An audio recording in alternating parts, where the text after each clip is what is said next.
Ayda şurada. Osman başını sizler sayladınızlar ya, partiya organ sayladınızlar. Sizler aytasыздар, депутаттығаны халық сайлайды деп, ал енді басшыны сіздер сайласаңыздар, халықтың қолдауымен сайлауларыңыз керек қой. Сіз халықтың қолдауынсыз халықпен ақылдаспайсыз. Өздеріңіз сайладыңыздар да қой. Жоқ, басшы партияға ғана емес қой. Әрбірден кейін партияны ғана басқармайды ғой. Қазақ болу керек болды. Қазақ болу керек басшы.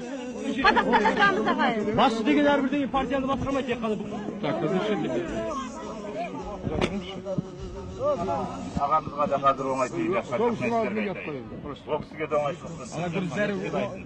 Ол кісі мысалы 45 жыл мына партия совет жұмысында басқарған екен өзі басқарған. Кеше өзінің рұқсатыменен өзі ол кісі заявление беріп неше раз, сонау съезден бері политбюродан сұрап жүр қазір ол кісі. Бізге рұқсат беріңіз, денсаулығыма байланысты. Осы 12 январ күні ол кісі 75-ке толады, білесіздер ғой.